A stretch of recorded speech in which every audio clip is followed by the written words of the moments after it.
Hello students, welcome है आप सभी का। क्लास 8 का chapter number 2, class 8 chapter number 2 linear equation in one variable का पार्ट 1 हम स्टार्ट करने जा रहे हैं। हम आपको क्या बताएंगे, हम यहाँ पे आपको एक्सरसाइज 2.1 और एक्सरसाइज 2.2 के क्वेश्चंस करवाएंगे। साथ ही आपको बताएंगे अलजेब्रिक एक्सप्रेशन क्या होता है, इक्वेशन क्या होता है, linear equation in one variable क्या होता है और सॉल्यूशन ऑफ एन इक्वेशन क्या होता है। ठीक है। और ये देखो एक्सरसाइज 2.1 एनसीईआरटी बुक का एक्सरसाइज 2.1 के मैंने यहाँ पे 4-5 क्वेश्चन लिख रखे हैं, वो मैं आपको सॉल्व कराऊंगा। आइए फटाफट बताते हैं आप लोगों को। देखिए चैप्टर का नाम है linear equation in one variable.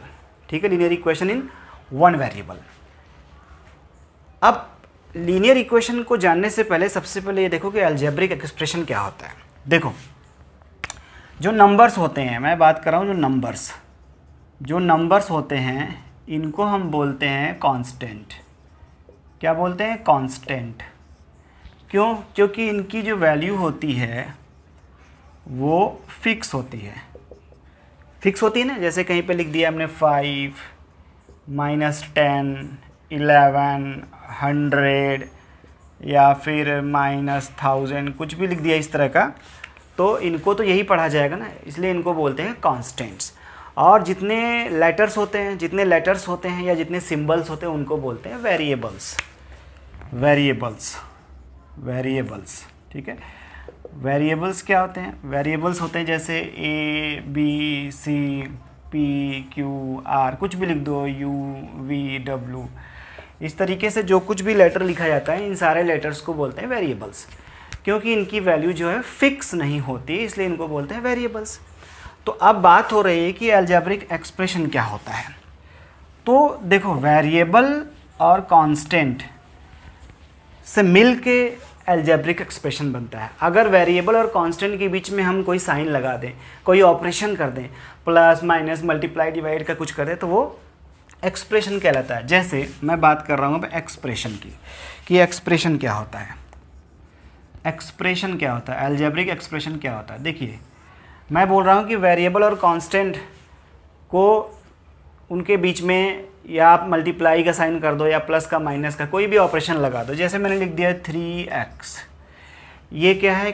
ये है एक एक्सप्रेशन। अब यहाँ पे 3 और x के बीच में कोई साइन नहीं है, तो जब किसी के बीच में कोई साइन नहीं होता तो उसको हम मल्टीप्लाई का साइन मानते हैं। किसका साइन मानते हैं? मल्टीप्लाई का। ये एक एक्सप्रेशन है। कोई और एक्सप्रेशन लिख दिया, जैसे मैंने लिख दिया 4+z, ये भी एक एक्सप्रेशन है। फिर मैंने कहीं पर लिख दिया x² - 3x, कुछ इस तरीके का लिख दिया, तो ये भी एक एक्सप्रेशन है। x² का मतलब समझते हो? इसको बोलते हैं x²। का मतलब होता है x इंटू x। x² का मतलब x इंटू x। तो इस तरीके से जो कुछ, जैसे और कुछ ऐसे लिख दिया मैंने p/5 + 7, कुछ इस तरीके का लिख दिया, तो ये भी एक एक्सप्रेशन है। ये भी क्या है? एक एक्सप्रेशन है। ठीक है। याद रखना एक्सप्रेशन जो होना चाहिए उसमें ये जो नंबर, ये जो आपका ये जो कांस्टेंट वेरिएबल है, ये वेरिएबल आपका डिनोमिनेटर में नहीं होना चाहिए, मतलब नीचे नहीं होना चाहिए। यहाँ पे वेरिएबल यहाँ पे होना चाहिए, यहाँ पे वेरिएबल नहीं होना चाहिए। नीचे जो है इस तरह का सिंबल, ये ABCDEFG जो कुछ भी लिख रहे हो ना आप, वो नीचे नहीं होना चाहिए, डिनोमिनेटर में नहीं होना चाहिए, नहीं तो वो एक्सप्रेशन नहीं होता फिर। ठीक है। आइए अब आगे बढ़ते हैं और आपको बताते हैं इक्वेशन क्या होता है। तो देखो एक्सप्रेशन और इक्वेशन में एक छोटा सा फ़र्क है। क्या फ़र्क है? मैं बात कर रहा हूँ इक्वेशन की। देखो इक्वेशन क्या होता है, जैसे मैंने अभी लिखा था 3+z। ठीक है, ये तो अभी तो ये एक्सप्रेशन है। क्या है? एक्सप्रेशन है। अब मैंने यहाँ पे इक्वल टू लगा के कुछ और लिख दिया, मान लो मैंने लिख दिया 12, कुछ इस तरीके का लिख दिया। सो मतलब ये एक इक्वल टू का साइन अगर आ गया, अगर वहाँ पे इक्वल टू का साइन आ गया, तो उसको बोलते हैं इक्वेशन। क्या बोलते हैं उसको? इक्वेशन। इक्वल टू का साइन नहीं है तो एक्सप्रेशन कहलाता है, और अगर इक्वल टू का साइन लग गया तो इक्वेशन बन जाता है। ठीक है, समझ रहे हैं आप लोग? अब देखो ये जो इक्वल टू का साइन है, इक्वल टू के साइन के इधर वाला जो पार्ट होता है, इक्वल टू का साइन इधर क्या है? ये है 3+z। तो ये जो 3+z है इसको बोलेंगे लेफ्ट लेफ्ट हैंड साइड। ठीक, इसको शॉर्टकट में क्या लिखते हैं, LHS, LHS, left hand side बोलते हैं। ऐसे ही जो इक्वल टू के राइट साइड में है 12, इसको बोलेंगे राइट हैंड साइड, यानी कि RHS। तो आप लोग समझ गए कि लेफ्ट हैंड साइड क्या होता है और राइट हैंड साइड क्या होता है। क्लियर है ना, कोई दिक्कत नहीं है अभी तक। अब जानते हैं कि लीनियर इक्वेशन क्या होता है। देखो सिंपल सी बात है, नाम में आ रहा है इक्वेशन, तो इक्वल टू तो होगा, है ना भाई। Linear equation in one variable, variable एक ही होना चाहिए, यानी कि कहीं पर दो मत लिख देना। जैसे कि हम ऐसा लिख दें कहीं पे x + 2y, अगर मैंने ऐसा लिख दिया तो ये एक एक्सप्रेशन तो है, लेकिन यहाँ पे एक वेरिएबल नहीं बल्कि दो वेरिएबल आ गए। देखो ये x भी आ गया और ये y भी आ गया।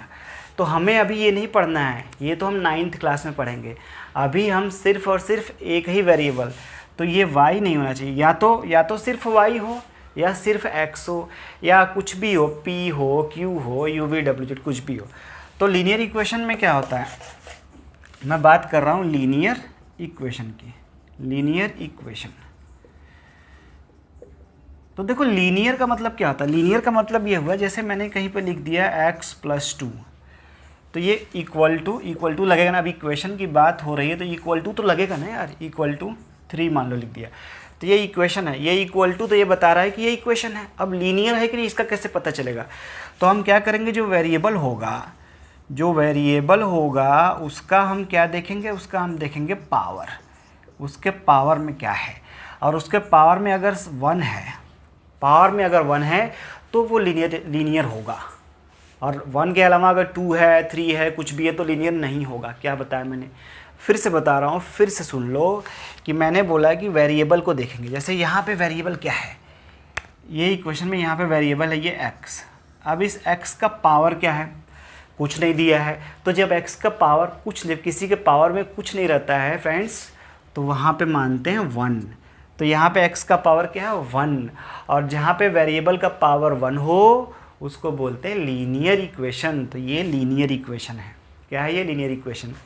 ठीक है, तो वेरिएबल का पावर 1 होना चाहिए। अब देखो जैसे मैंने ऐसा लिख दिया p² - 5 = 20 लिख दिया। यहाँ पे वेरिएबल क्या है, मुझे ये देखना है कि ये लीनियर इक्वेशन है या नहीं। तो यहाँ पे वेरिएबल है ये p, लेकिन यार इस p का पावर क्या है, इस p का पावर तो 2 है। तो जब p का पावर 2 है तो ये लीनियर थोड़ी होगा। फिर लीनियर क्या होता है, लीनियर तो वो होता है जिसमें वेरिएबल का पावर 1 होना चाहिए। तो ये लीनियर नहीं है। तो आप लोग समझ गए linear equation in one variable क्या होता है। लीनियर का मतलब होता है वेरिएबल का पावर 1 होना चाहिए। इक्वेशन का मतलब होता है इक्वल टू का साइन होना चाहिए। और वन वेरिएबल का मतलब है सिर्फ एक ही वेरिएबल होना चाहिए, 2 या 3 या 4 वेरिएबल नहीं होना चाहिए। तो यही चैप्टर का नाम है linear equation in one variable. आओ अब फटाफट ये क्वेश्चन करते हैं। अच्छा, सॉल्यूशन क्या होता है, ये लिखा है मैंने, सॉल्यूशन ऑफ एन इक्वेशन। अब हम जब इसको सॉल्व करते हैं, जैसे ये देखो मैंने लिखा है यहाँ पे कि x + 2 = 3। अब हम इसको सॉल्व करेंगे। सॉल्व करके जो x का आंसर आएगा, x का जो वैल्यू आएगा, वही उसी को बोलते हैं सॉल्यूशन। वही इस इक्वेशन का सॉल्यूशन होगा। ठीक है, जैसे मैं क्या करूँगा, इस 2 को, ये देखो इस 2 के पहले का 2 का साइन क्या है, इस 2 का साइन है ये प्लस, और इस x का साइन होगा, x के आगे कोई साइन नहीं होता तो इसको भी प्लस मानते हैं। याद रखना, जब आगे कोई साइन न दिया तो उसको प्लस माना जाता है। फिर से बोल रहा हूँ, साइन हमेशा पहले का लिया जाता है। 2 के पहले क्या है, प्लस, x के पहले कुछ नहीं है तो प्लस, यहाँ भी 3 के पहले कुछ नहीं है तो प्लस। वेरी इंपॉर्टेंट, बहुत इंपॉर्टेंट बात बता रहा हूँ, इसको अच्छे से समझ लेना। इसके पहले प्लस, इसके पहले भी प्लस, इसके पहले भी प्लस। ठीक है, पहले का साइन लिया जाता है, ये नहीं क्या। अब ये नहीं बोलोगे कि x का साइन ये वाला प्लस है, ना ना ना ना, ऐसे नहीं बोला जाएगा। ठीक, अब हम क्या करेंगे, हम इस 2 को, इस नंबर को एक तरफ भेजेंगे। यहाँ पे नंबर है, इस नंबर को भी उधर भेज देंगे। तो हम क्या लिखेंगे, ट्रांसपोज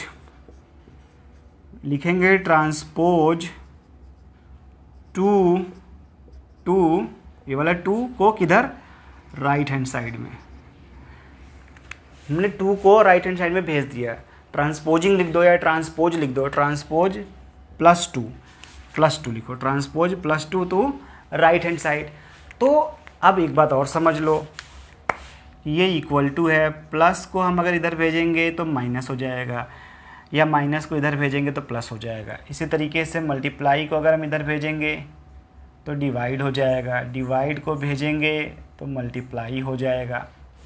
समझ रहे हो, डिवाइड को भेजेंगे मल्टीप्लाई, इधर भेजोगे तो भी यही होगा, यहाँ पे प्लस है, इधर भेज दोगे तो ये माइनस हो जाएगा। तो मैंने क्या बताया कि हम प्लस को इक्वल टू को दूसरी साइड भेजेंगे तो माइनस हो जाएगा, माइनस को भेजेंगे तो प्लस हो जाएगा, मल्टीप्लाई को भेजेंगे तो डिवाइड हो जाएगा, डिवाइड को भेजेंगे तो मल्टीप्लाई हो जाएगा। तो इस तरीके से ये क्या हो जाएगा, तो अब ये हो जाएगा आपका, ये x इक्वल टू यहाँ पे तो 3 है और ये +2 उधर जाएगा तो -2 हो जाएगा। तो ये x का आंसर आ गया 1। तो यही है सॉल्यूशन, इसी को बोलते हैं सॉल्यूशन। ठीक, सॉल्यूशन ऑफ इक्वेशन यही है, इसी का मतलब होता है सॉल्यूशन। अब मैंने ये कुछ इंपॉर्टेंट क्वेश्चन लिख रखे हैं एनसीईआरटी बुक का, जो कि बहुत इंपॉर्टेंट है, और फटाफट मैं इसका बताता हूँ और आप लोग जल्दी से इसको नोट करो। ये है एग्जाम्पल नंबर 4, इंपॉर्टेंट क्वेश्चन मैंने लिया है। सबसे पहले ये एग्जाम्पल नंबर 4 है, देखो 15/4 - 7x = 9 है।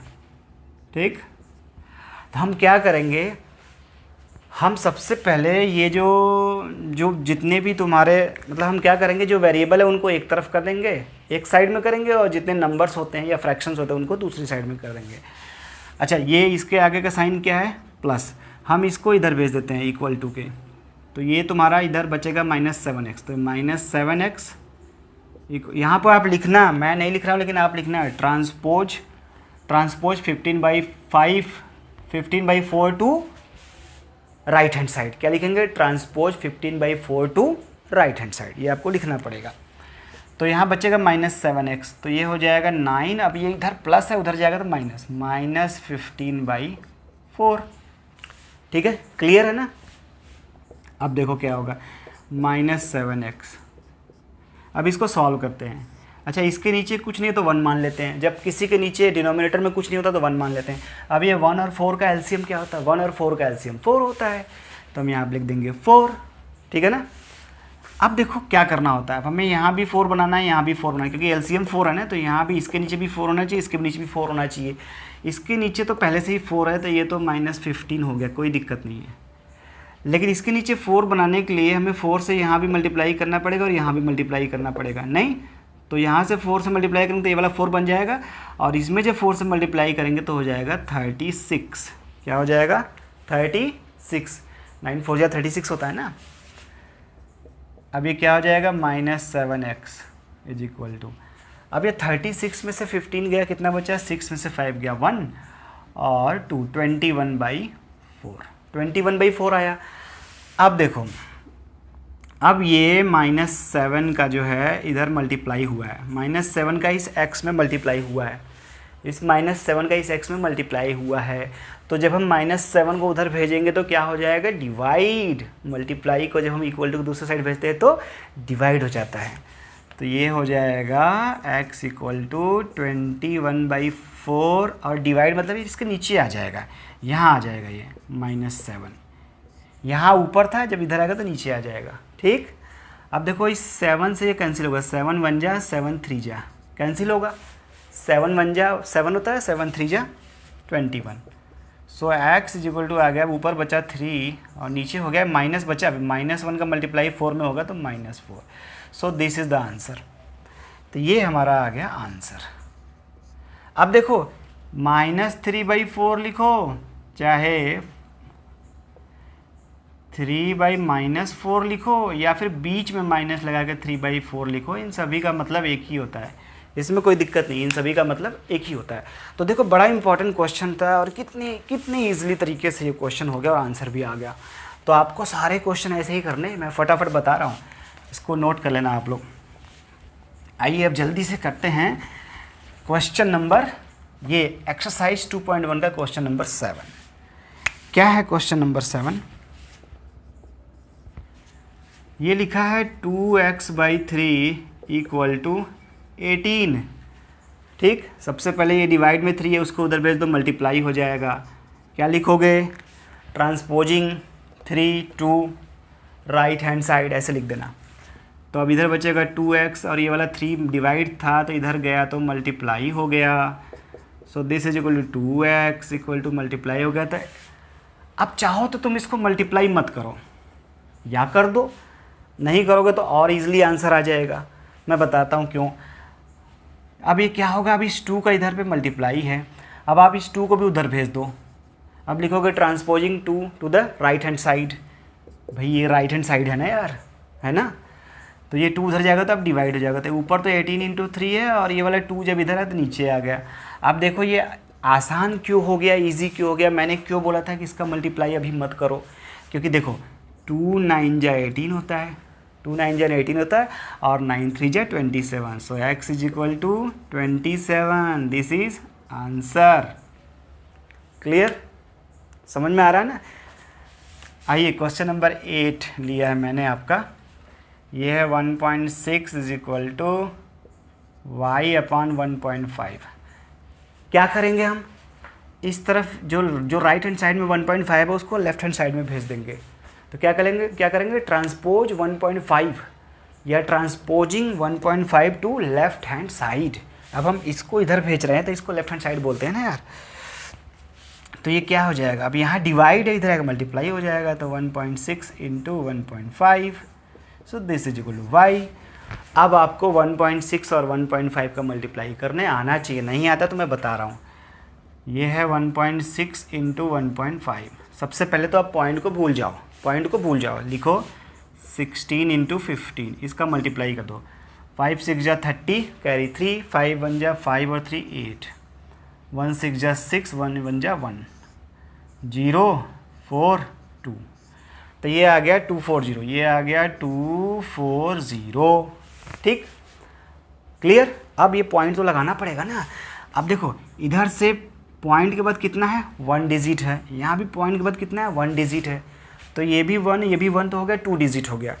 तो अब इधर से 2 गिनो, 1 2 डिजिट, 1 2 डिजिट हुआ, यहाँ पे पॉइंट लग जाएगा। तो आंसर कितना आ गया, 2.4। मैंने क्या बताया, फिर से बता दूँ मैं। जैसे पॉइंट का मल्टीप्लाई करना है तो पहले पॉइंट को भूल जाओ, फिर मल्टीप्लाई कर लो। पहले आ गया 240, 240 आ गया। अब यहाँ पे लिख दिया 240। अब यहाँ पे पॉइंट के बाद 1 डिजिट है, यहाँ भी पॉइंट के बाद 1 डिजिट है। भाई पॉइंट के बाद 6 है, एक ही तो हुआ, और 7 5 यहाँ एक ही, तो दो हो गए, एक ये और एक मिलकर 2 हो गए। तो इधर से गिनो 1 2 और यहाँ पे लगा दो पॉइंट, तो 2.4। तो ये हो गया 2.4। तो आंसर आ गया 2.4 आंसर आ गया। फटाफट क्वेश्चन नंबर 9 करते हैं। देखो क्वेश्चन नंबर 9 क्या लिखा है। अब आप लोग बड़े इजीली सारे क्वेश्चंस को कर लेंगे। क्वेश्चन नंबर 9 है 7x - 9 इज इक्वल टू 16, यही है ना। सबसे पहले क्या करेंगे, इस 9 को उधर भेजेंगे। सबसे पहले यदि प्लस माइनस है तो उसको भेजा जाता है, फिर डिवाइड में कुछ है तो डिवाइड वाले को भेज। मैंने क्या बोला, सबसे पहले प्लस या माइनस है तो उसको भेजो दूसरी साइड। जैसे यहाँ पे ये मल्टीप्लाई भी, लेकिन इसको नहीं भेज रहे, पहले ये माइनस वाला भेज रहे हैं। तो पहले प्लस या माइनस वाला भेजते हैं, फिर नीचे जो डिवाइड होता है उसको भेजते हैं, फिर मल्टीप्लाई वाले को भेजते हैं। याद रखना क्या बोला, फिर से बता दो। पहले प्लस माइनस वाले को भेजते हैं दूसरी साइड, फिर डिवाइड में जो होता है उसको भेजते हैं, फिर मल्टीप्लाई वाले को भेजते हैं। ठीक है, तो ये हो जाएगा 7x इज इक्वल टू, ये हो जाएगा 16। अब ये -9 उधर जाएगा तो क्या हो जाएगा, +9। तो 7x इज इक्वल टू, अब ये 16 और 9 कितना होता है, 25 होता है ना, 25। तो ये अब यहाँ पे x का मल्टीप्लाई, अब इस मल्टीप्लाई वाले को उधर तो डिवाइड हो जाएगा, तो x हो जाएगा 25/7। सो दिस इज आंसर। ठीक है, क्लियर। एक और क्वेश्चन नंबर 12 ले रखा है मैंने, वो भी करते हैं। अच्छा क्वेश्चन है क्वेश्चन नंबर 12, फिर ये आपका एक्सरसाइज हो जाएगा ख़त्म, एक्सरसाइज 2.1 फिनिश हो जाएगा। तो देखिए 12 क्या है, क्वेश्चन नंबर 12 यहाँ पे है x/3 + 1 is equal to 7/15। Channel को अगर आपने सब्सक्राइब नहीं किया है मेरे यूट्यूब चैनल को तो अभी सब्सक्राइब कर लो। मैथमेटिक्स को बिल्कुल ईजी तरीके से बताऊंगा। अभी तो शुरू हुआ है यार, अभी तो ये तो पहला अभी आपको डाल रहा हूँ आप लोगों के लिए, क्लास 8 वालों के लिए। ये पूरी की पूरी बुक का एक एक वीडियो यहाँ पे डालूंगा मैं, ठीक है। देखिए, और कैलकुलेशन पे ध्यान दिया करो। सबसे बड़ी बात है कि कैलकुलेशन पे आप लोग ध्यान दिया करो कि कैलकुलेशन मैं कैसे कर रहा हूँ, किसको मैं किधर भेज रहा हूँ, इस चीज़ को बहुत ध्यान दिया करो। सबसे पहले देखो, ये तो वेरिएबल के साथ है, इसको नहीं, पहले ये वन वाले +1 को उधर भेजेंगे। तो ये हो जाएगा जी 17/15 और -1 हो जाएगा। क्या हो जाएगा? -1। अब यार इसके नीचे कुछ नहीं है तो यहाँ 1 मान लो, ठीक। अच्छा, अब क्या करेंगे? अब 15 और 1 का एलसीएम होता है 15। इस 15 और 1 का एलसीएम होगा 15। अब हमें क्या करना होगा? यहाँ भी 15 बनाना है, यहाँ भी 15 है। यहाँ तो पहले से ही 15 है तो ये 7 यहाँ पे आ जाएगा। जब यहाँ पहले से ही 15 है तो ये वाला 7 यहाँ लिख दिया जाएगा, माइनस ये माइनस यहाँ पे आ गया। अब यहाँ पे 15 तो नहीं है, इसलिए मुझे 15 से इसमें मल्टीप्लाई करना पड़ेगा। तो जब इसमें 15 से मल्टीप्लाई करोगे तो ऊपर भी करना पड़ेगा, दोनों जगह। ध्यान, फिर से बता रहा हूँ मैं, यहाँ पर तो 15 नहीं है तो हमें 15 से मल्टीप्लाई करना पड़ेगा। तो जब 15 से मल्टीप्लाई यहाँ करोगे तो ऊपर भी करना पड़ेगा। तो जब यहाँ करोगे तो वो वाला तो यहाँ पहले ही लिख दिया गया है 15, और जब इसमें करोगे तो हो जाएगा 15 1 जा 15, वो वाला यहाँ लिखा है। ऊपर वाला 15 यहाँ लिखा गया है, नीचे वाला 15 यहाँ लिख दिया गया पहले ही, ठीक। अब ये क्या हो जाएगा? अब ये देखो 7 - 15, 7 - 15, 7 छोटा है 15 बड़ा है, 15 - 7 होता तो तुरंत बता देते हैं आंसर कितना होगा, 8। लेकिन 7 - 15 बोल दिया तो -8, तो ये हो जाएगा -8/15, ठीक। अब ये 3 यहाँ पे क्या है, डिवाइड उधर भेज दो, मल्टीप्लाई हो जाएगा। तो x = हो जाएगा -8/15 और ये 3 ऊपर चला जाएगा क्योंकि यहाँ डिवाइड ऊपर जाएगा, मल्टीप्लाई अब ये 3 से कटेगा, 3 1 जा 3 5 जा। तो कितना आ गया ये? -8 × -8 अपॉन में 5। सो दिस इज आंसर। तो ये देखो किस तरीके से मैंने कैलकुलेशन किया, बिल्कुल इजी तरीके से, बिल्कुल सिंपल वे में मैंने ये कैलकुलेशन कर दिया, ठीक है। समझ में आया आप लोगों को? ओके।